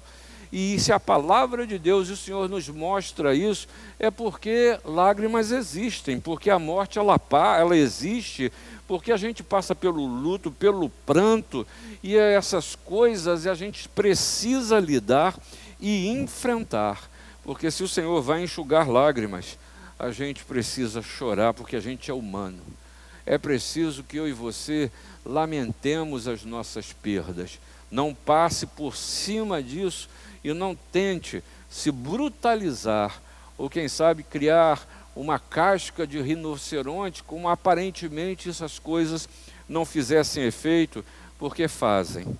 E há pessoas que se fecham, e isso traz sérias consequências na caminhada e na sanidade. Eu não quero falar de sanidade emocional, não quero falar de sanidade psicológica, mas a sua sanidade espiritual, ela é danificada. E quantas pessoas não desenvolvem, ainda que no seu subconsciente, uma dúvida das intenções de Deus, ou até uma amargura por Deus ter permitido que você passasse ou passe pelo luto que você precisa enfrentar. E lidar com o luto nos leva a pensar nas relações familiares. Porque chega nessa hora, os parentes distantes, eles passam a ter alguma relevância. As brigas que sofreram no passado, elas vêm todas à tona. Para aqueles que aparecem, para aqueles que, revoltados, relações desfeitas, resolvem não estar. E muitas vezes você pode se sentir sem chão pelo calor da família. Nossa família é uma família grande, muito grande, pelo lado muito mais da minha mãe, mas uma família que está espalhada pelo Brasil. Nós residimos no Rio de Janeiro, temos membros da família que residem em Macaé, em Maringá, em Salvador, em Aracaju, em Porto Alegre, ou seja, estão espalhadas pelo Brasil como um todo. Mas, independente da distância física, é nessa hora que o calor da família menor, ela faz muito falta. Por isso que os relacionamentos familiares, eles precisam sempre ser tratados. Porque tem uma coisa muito curiosa, na nossa vida, tudo que não é tratado, de alguma maneira, ela aparece em outros momentos na nossa vida. No nosso coração e na nossa mente não pode ter portas fechadas. Nós precisamos manter as portas da nossa existência abertas para que as pessoas entrem ou para que a gente possa também sair ao encontro. Porque não há família que não tenha problema nas suas relações. Mas quero dizer para vocês que no momento do luto, no momento da surpresa da morte, que ela sempre nos surpreende, a presença da família faz falta. E uma pessoa idosa, minha mãe aos 89 anos, ela perdeu as suas referências. Uma pessoa com 89 anos de vida perdeu os seus amigos da geração, a maioria deles já partiram. Perdeu os seus colegas de trabalho com segurança. Mais do que isso, viúva. Ela perde o seu companheiro de 60 anos de casado e não sei quantos anos mais de namoro e noivado. Ou seja, de 89 anos, a maioria do seu tempo, a maioria da sua existência foi convivendo com uma pessoa. E isso tudo ela perdeu. Suas referências vão embora. Mas é preciso que a gente não se esqueça que por mais que a situação dela agora seja uma situação que é classificada como uma viúva, como uma pessoa sozinha, como sozinhos estão muitos idosos no nosso país, eu tenho o privilégio de acompanhar. Deus tem me dado o ministério de trabalhar em algumas associações do terceiro setor. Eu sou conselheiro do Abrigo Presbiteriano aqui no Rio de Janeiro, do Instituto Álvaro Reis, que cuida de crianças, também da BBR, que cuida de reabilitação. Em todos eles eu vejo pessoas sós, solidão. Mas o que mais me choca hoje em dia são os idosos. Gente que foi deixada num abrigo pela sua família. E logo que cheguei, pela minha inexperiência, eu achei que todos aqueles que estavam lá foram pessoas que foram abandonadas pelos seus. Mas descobri a realidade de gente que estava vivendo as consequências dos relacionamentos que mantiveram durante a sua caminhada. São mães que maltrataram seus filhos, mães que abandonaram seus maridos, gente que não curou as suas relações e chegou agora, não foi abandonada. Na verdade, pagou as consequências da maneira como tratou as pessoas. E isso precisa ser trabalhado. Mas, infelizmente, no nosso país é um país de abandonos. Abandonamos crianças, abandonamos idosos e abandonamos também tetraplégicos, gente que tem dependência, depende dos outros para poder, quem sabe, acessar lugares. Por isso a gente fala de acessibilidade. Por isso um país como o nosso precisa de uma lei para acessibilidade, precisa de uma lei que proteja crianças e adolescentes, precisa de uma lei que proteja idosos, porque na verdade essas leis são verdadeiras denúncias para nos mostrando que nós não cuidamos dos nossos semelhantes e dos nossos familiares, mas Deus nem desses se abandona e nos ensina como me ensinou no Salmo de número 68, e eu pude compartilhar isso com minha mãe. O Salmo 68, versículo 6 nos ensina que Deus faz que o solitário mora em família, tira os cativos para a prosperidade, só os rebeldes habitam em terra estéril, só os rebeldes vivem em lugar que não há produção, vivem a solidão da sua rebeldia. Mas também há um problema que vivemos pela doença prolongada, e nesse caso meu pai viveu isso, uma demência, depois uma Covid, né? Isso tende a reduzir a vida da pessoa, e eu quero que você entenda o que eu estou dizendo, não é só fisicamente não, tende a reduzir a vida das pessoas aos últimos momentos, aos piores. E aí a minha tendência foi só pensar na doença do meu pai, na Covid, no mal-estar, no isolamento, numa doença que ninguém sabe, que não tem cura, que é violenta, que ela nos assombra, que a gente continua com essa espada nas nossas cabeças, que ninguém sabe se está contaminado, faz um exame que é extremamente dolorido, em que o resultado, em vez de trazer paz, traz mais preocupação. Se eu não fui infectado, eu continuo à mercê. Se eu já fui, o que vai ser daqui para frente? Mas eu aprendi a exercitar algo que é muito especial, a não reduzir a vida daquele que faleceu ao momento da doença e da morte. Meu pai era uma pessoa muito bem-humorada. Meu pai é uma pessoa até, sem faltar com respeito, até num certo sentido debochada. E ele tinha umas brincadeiras que eram absolutamente impagáveis. Isso na família menor, né? Eu me lembro de, às vezes, eu brigava lá com meus companheiros na rua, na escola. Meu pai, como homem de marinha, tinha muitos desses ditados. Ele chegava e falava assim: meu filho, tá vendo? Isso é para você aproveitar, que malandro, para você aprender.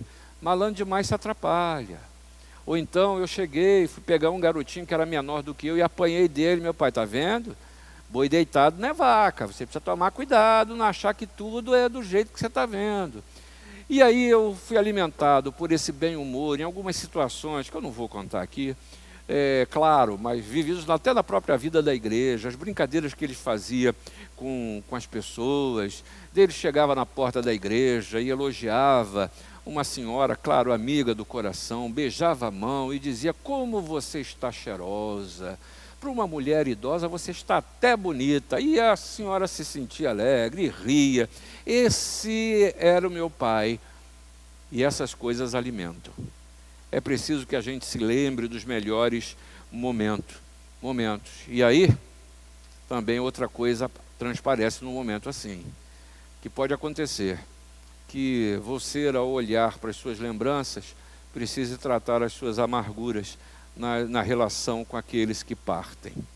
É preciso, quem sabe, curar o coração, e é bom que isso se dê antes, porque o luto fica um pouco mais fácil quando a gente pode lembrar e dizer: eu vivi bons momentos com aquele que partiu.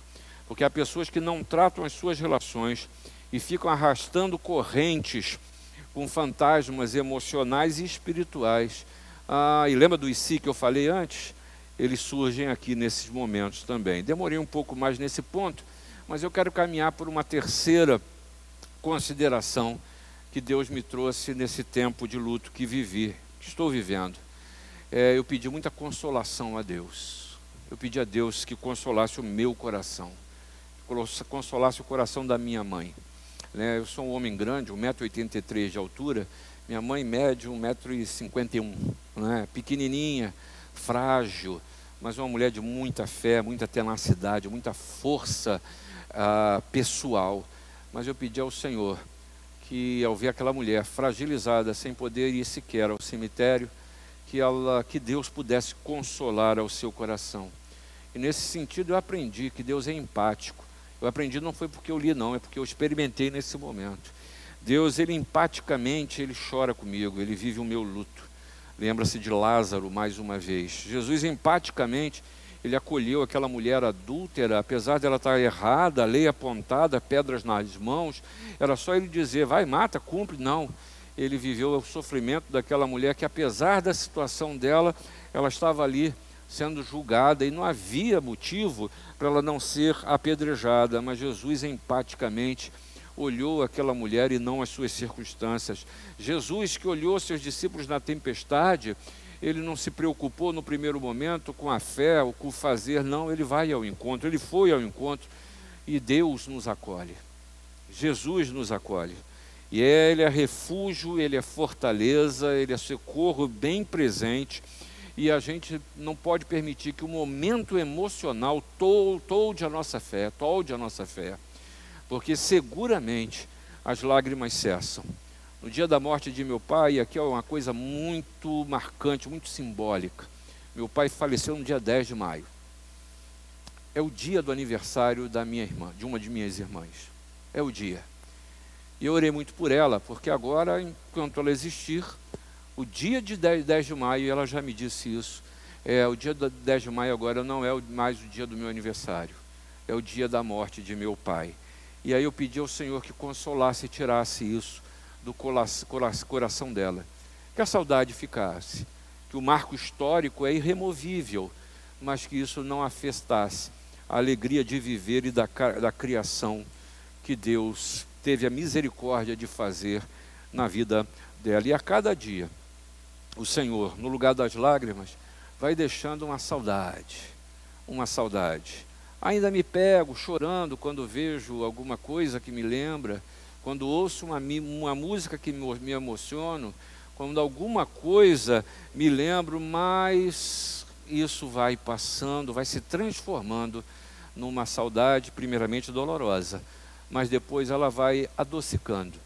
Mas para isso, preciso reconhecer que é preciso se deixar consolar, porque nosso Deus é um Deus cuidadoso e carinhoso, e Ele não nos violenta. Toma aí agora uma dose de consolo. Não. O Senhor é sensível, por isso o Espírito Santo é chamado de Consolador. É preciso se deixar consolar. Quarta coisa que quero deixar com vocês. Peço oração.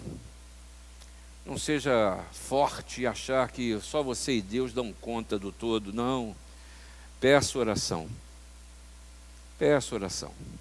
Não vá achando, eu enfrento. Não se engana, porque a gente é pego em cada pensamento que não são nem verbalizáveis. E é bom que a gente não coloque para fora os fantasmas da alma. Compartilhe a sua dor. Como isso é confortador. Talvez aqui eu possa mais do que nunca, não se assuste nem se escandalize a dizer, eu conhecia só de ouvir, mas meus olhos viram o que é compartilhar a dor, sem precisar dizer nada. E eu quero dizer que sepultar um pai nesse tempo, sem capela, sem amigos ao lado, sem sua mãe, sem a viúva poder estar presente, pouquíssimos membros da família, na boca da sepultura, naquele momento, sem poder fazer sequer um momento de oração com a família, entrar num cemitério e ver aquilo uma praça de guerra, e eu perguntar o que está acontecendo. Ele disse, Senhor, é esse tempo da Covid, nós normalmente tínhamos aqui entre 25 e 30 sepultamentos por dia, nós agora estamos batendo entre 100 e 120, e eu chego lá de fora, era uma multidão aos prantos, carros funerários chegando às dezenas, um atrás do outro, sem ter tempo para sepultar. E eu chegarmos ao pé da sepultura, e eu querer pelo menos orar e ver de um coveiro dizer, Senhor, espera aí um pouquinho, eu vou botar o caixão aqui sobre essa sepultura, vocês orem em família pelo menos. Isso aí é a sensibilidade que Deus que deu para um homem muito simples. E ali, lemos o Salmo 23, e oramos entre nós. E aí a igreja em oração, o povo de Deus em oração, e todos recebemos mensagens dizendo, estou orando. E eu digo para vocês que isso é alimento. E eu continuei a pedir, orem por nós, orem pela minha mãe, orem pelas minhas irmãs. E a igreja nos sustentou e continua a sustentar em oração. Quinta coisa que quero dizer para vocês, que a gente tem experimentado isso. A vida não parou no dia 10 de maio, não. A vida seguiu e ela segue. A vida segue adiante. E aí, como consequência do luto, de passar pela Covid-19, é que a vida precisa de uma reestruturação. A gente reestrutura e precisa reestruturar a vida. Depois de perdas e de perdas grandes como a que passamos. É preciso a gente desenvolver essa capacidade de adaptação. E aqui para você que é cristão, não sei se eu falo para o universo que é todo cristão, se tem uma coisa que o cristão ele precisa viver é em novidade de vida. Jesus disse que nós precisamos nascer de novo. E Paulo, uma vez mais, cita Romanos 12, que eu e você precisamos viver, não viver conforme este século, mas pela transformação da nossa mente. É uma mudança de mente, isso é viver uma novidade de vida. A gente precisa experimentar isso. Para gente que fecha, estabelece, encerra a sua vida num determinado período e vive fora da sua época. Isso acontece, vocês podem explicar isso melhor do que eu, mas quando a gente passa pelo luto, a gente sofre a tendência disso. Vocês devem conhecer casos, como eu recebo também meu gabinete pastoral, de gente que depois que o ente querido falece, mantém a casa, mantém o quarto, mantém o guarda-roupa, as coisas na posição em que está, e aquilo se torna um verdadeiro templo. Gente que não vive o novo momento. Cada um tem seu tempo. É verdade, vou dar para vocês o exemplo de minha mãe. Minhas irmãs queriam, no dia seguinte, desfazer de tudo, sair do apartamento, acabar com todos os móveis, voltar lá numa nova casa. Minha mãe, não quero nada disso. Eu precisei apoiá-la nisso. Não, ninguém vai mexer nada. Minha mãe mora num apartamento que ela e meu pai compraram com muita dificuldade, um apartamento grande. E de uma hora para outra ela estava lá, ela tem um acompanhamento de cuidadoras que ficam durante o dia, irredutível. Vou manter a minha vida do mesmo jeito, do mesmo lado, ninguém toca nada, ninguém faz nada. Até que o passar dos dias, as cuidadoras ficam durante o dia, mas à noite ela fica sozinha. E ela começou a se sentir só. Segunda coisa, ela é uma senhora muito idosa, um apartamento de 180 metros quadrados, eu creio, 150, 180 metros quadrados, ela só usa o quarto dela e uma parte da sala. E aquela casa, sem ter o que fazer, sem utilização, até o dia que ela me liga, me chama, meu filho, vem aqui. Meu filho, eu estou convencido, vamos procurar um outro apartamento, de preferência perto de sua irmã, da irmã mais velha, que se propôs inclusive a recebê-la. Eu quero manter a minha independência, mas num lugar menor, e eu quero viver esse novo momento da minha vida.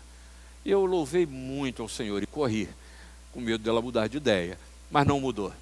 E tratamos disso, as irmãs ficaram muito felizes, e fizemos um novo apartamento, alugamos para ela um novo apartamento, do jeito que ela quis, levando as coisas dela. E fiz questão de preservar aquilo que ela queria, do jeito que ela queria. Ela entendeu que ela agora precisa lidar com essa nova fase da sua vida. Sexta coisa que quero trazer para vocês, e eu não sei se é esse caso, mas a minha geração não aprendeu a se prevenir, a se preparar para o futuro. Isso também foi algo que eu me vi diante ao lidar com a morte do meu pai. Na minha geração, ela não se preparou e não se prepara para a velhice. Pode ver, existem algumas exceções, você até pode dizer, não, eu me preparei. Mas pode ver aí que a maioria não se prepara. É só a gente olhar para o estilo de vida que a gente está levando. Eu conversando com isso com um amigo, a filha dele, uma jovem muito inteligente, terminando seu doutorado lá nos Estados Unidos, ela está aqui no Brasil em função dessa pandemia, e nós estávamos dentro do carro conversando, e eu comentei isso, a nossa geração não se preparou para isso, né, para a velhice. E esse amigo falou assim, isso é verdade, né, a gente não tem esse cuidado. E ela tomou um susto, né, e ela falou, millennial, né, ela falou, como assim, vocês não pensaram? Mas a minha geração só pensa nisso. Eu agora estou preparando a minha aposentadoria e como é que eu vou viver no final da minha vida. Eu falei, a nossa geração só pensava, na maioria das vezes, em duas coisas, na instabilidade financeira e no futuro dos nossos filhos. E ela falou, que coisa, né? Pois a gente precisa pensar e preparar no estilo de vida que nós estamos levando e como estamos preparando a nossa velhice. Alguém disse certa vez que a humanidade se agita, mas Deus a conduz. Eu creio que a gente também precisa agitar a nossa caminhada no sentido de cumprir aquilo que o escritor de Provérbios, no capítulo 16, o verso 1, nos ensina, que o coração do homem pode fazer planos, mas a resposta certa dos lábios, ela vem do Senhor. Eu acabaria aqui a minha fala, sabendo que eu devo estar aquém daquilo que vocês esperam, esperando contribuir um pouco para a reflexão desse tempo e de saúde mental. Mas eu fui despertado, e talvez por causa do que falei, tenha sido indicado para falar para vocês, e eu quero trazer um sétimo ponto que não é meu, mas eu quero explorá-lo. Ele vem do Dr. Uriel Heckel. Ao me ouvir falar, ele trouxe essa palavra, e eu falei, doutor, se eu tiver que falar sobre isso de novo, eu vou incluir esse sétimo ponto em minha fala, que é uma verdade. A gente precisa lembrar da nossa finitude. E aqui eu estou falando para pastor, tá? Aqui eu estou falando para médico. Aqui eu estou falando para você que é psicólogo, que é psiquiatra, você que exerce algum tipo de influência sobre os seres humanos, você que tem debaixo de você a tarefa de educar, de curar, de ajudar na cura, de conduzir o ser humano, porque nós somos tomados por uma síndrome hoje em dia, daquilo que Uriel chamou de síndrome do super-homem, e é verdade, né? Eu sou pastor de uma igreja, bonita a minha igreja, né? Queria mostrar para vocês e convidá-los para vir nos visitar aqui no Rio de Janeiro. Isso pode achar que eu sou espiritual e que o mal não me toca, e pior que tem gente que prega essa besteira por aí. Mas nós também precisamos cuidar da nossa saúde mental, da nossa saúde espiritual, porque somos suscetíveis às nossas fraquezas. Somos suscetíveis a lidar com a nossa finitude. A gente precisa tomar cuidado em achar, e a ciência tem prolongado a vida, e o desafio é prolongá-la indefinidamente, mas nós morremos e vamos continuar a morrer, e não nos preparamos para isso, porque muitas vezes a gente vive a síndrome da onipotência. Eu já fiz centenas, quem sabe até milhares de sepultamentos, e sempre trouxe a palavra, gente, o Consolador, o Espírito Santo, Deus é presente, acalma o coração. Isso é uma coisa, é falar, e outra coisa é ser obrigado a internalizar essas verdades e experimentar, não é saber, é viver a experiência de Deus no meu sofrimento. E aí é uma coisa muito interessante, porque muitas vezes as pessoas querem nos fazerem super-homens, e é muito fácil essa tentação pegar em cada um de nós, e a gente não reconhecer a nossa fraqueza, a nossa finitude. Do nosso universo religioso, a teologia da prosperidade, infelizmente, vem gerar muita doença emocional, espiritual, psicológica, de gente que acha que Deus tem que fazer porque tem que fazer, não faz, se sente menos, ou o que é pior, coloca a culpa em Deus por aquilo que a sua cabeça concebeu como melhor e certo para a sua existência, e que as pessoas vêm ouvindo esse discurso continuamente. Gente que nega dor, gente que nega problema, gente que vive uma vida de negação. de negação. Mas é preciso que a gente lembre da nossa pequenez, da nossa finitude e saber que Deus continua na condução da minha história, e essa é a lição que fica. Eu não venci a Covid, mas a Covid não me venceu. E essa é a minha expectativa, que Deus continue a abençoar a cada um de nós. Na verdade, minha palavra é um testemunho. Que Deus abençoe a vocês.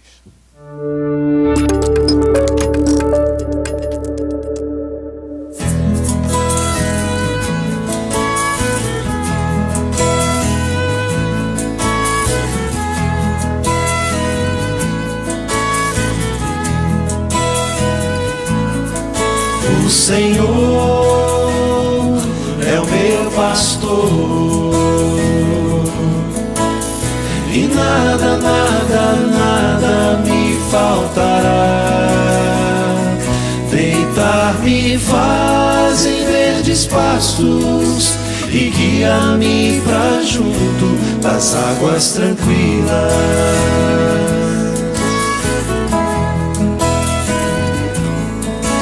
O Senhor é o meu pastor, e nada, nada, nada me faltará. Deitar-me faz em verdes pastos e guia-me pra junto das águas tranquilas.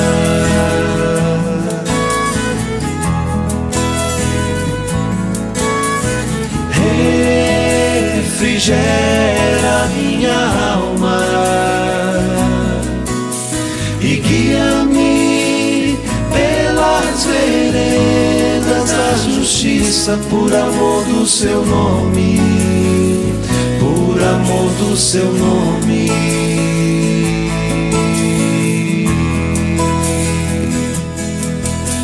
Ainda que eu ande pelo vale da sombra da morte, nada temerei.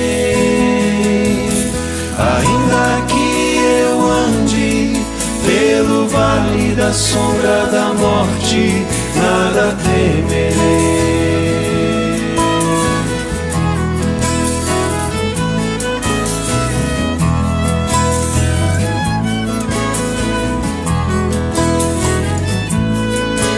O Senhor é o meu pastor, e nada, nada, nada me faltará. Deitar-me faz em verdes pastos e guia-me pra junto das águas tranquilas.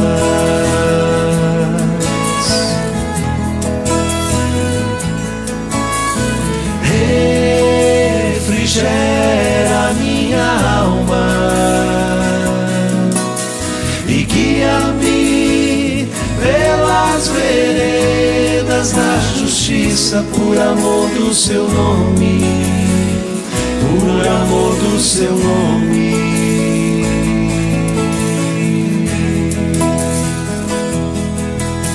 Ainda que eu ande pelo vale da sombra da morte, nada temerei. Ainda que eu ande pelo vale da sombra da morte, nada temerei.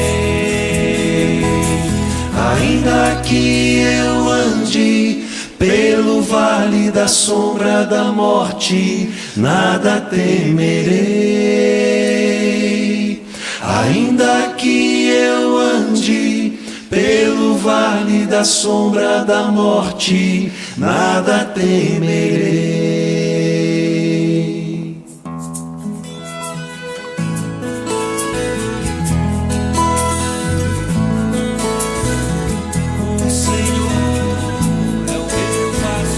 O Senhor é o meu pastor, o Senhor é o meu pastor. O Senhor é o meu pastor,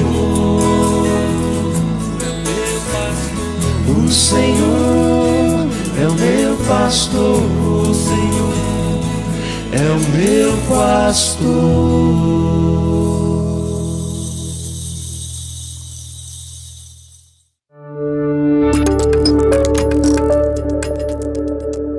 Você já parou para analisar a importância de se ter uma qualidade de vida? E que essa vida saudável pode contribuir para a prevenção do suicídio? É sobre isso que falaremos agora. Pode ser que em algum momento você encontre alguém que esteja desanimado, infeliz com a sua vida, e acontece que isso também pode acontecer com a gente. Por isso, é necessário identificarmos se essa condição não se intensifica a ponto de levarmos a ter alguns pensamentos negativos ou até ideações suicidas. Pode ser que uma vida esteja permeada por dor, vergonha, culpa, julgamentos inferiorizados ou qualquer outro sentimento que nos deprecie. Mas é importante sabermos que isso pode mudar. Talvez um dia você possa acordar mais desanimado e perceber que se você agir, você muda a situação.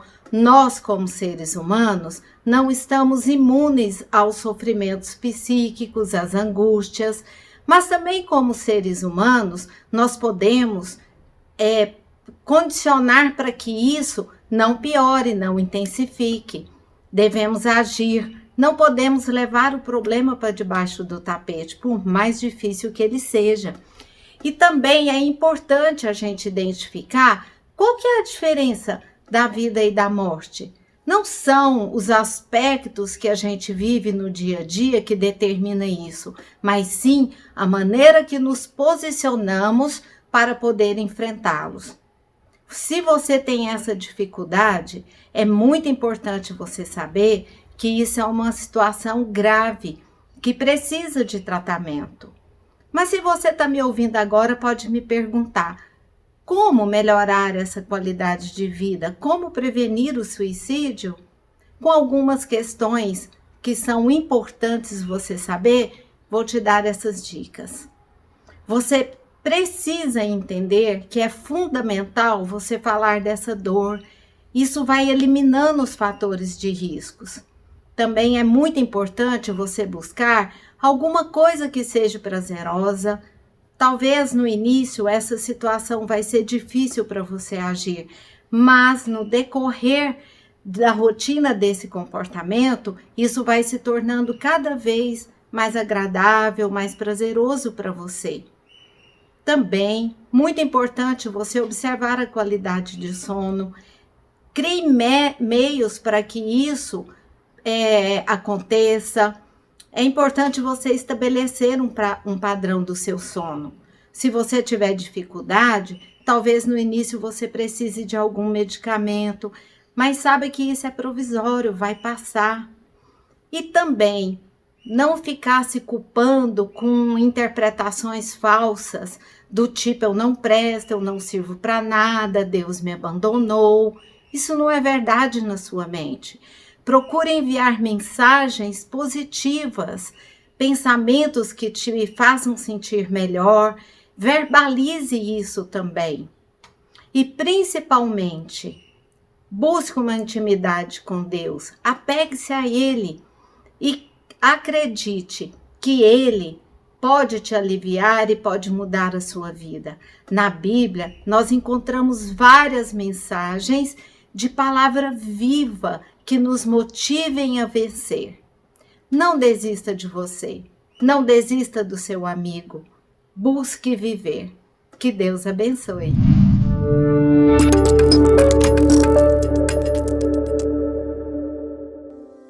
Que bênção! A palestra ministrada pelo reverendo Alonso e o impactante testemunho, mensagem do reverendo Cid Caldas. Verdade. Que o Senhor continue dispensando consolo e esperança a essa família tão amada. E trouxemos esse testemunho do reverendo Cid Caldas como uma maneira de nos encorajar, especialmente aos irmãos e famílias que vivem semelhantes situações de sofrimento e dor. que intercedamos uns pelos outros e sejamos apoio ao nosso próximo e familiares que necessitam de amparo. Se você quiser colaborar com o sustento desse ministério, Instituto Gartrell, entre em contato conosco. E se você não acompanhou os dias anteriores, não se preocupe, porque tudo está acessível ao público e aguardamos você no 4º dia, não falte. Deus nos abençoe e encerramos com mais uma música.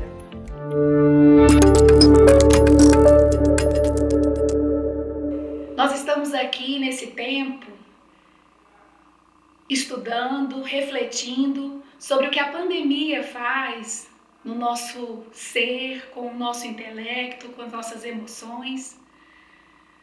Mas, mais do que isso, o que nós temos que ter em mente é o que Jesus Cristo fez por nós e fez para nós. E é sobre esse Cordeiro de Deus que essa música fala. Sobre esse Cordeiro que deu a vida pela nossa vida, para que a gente pudesse ter uma vida eterna em Cristo Jesus.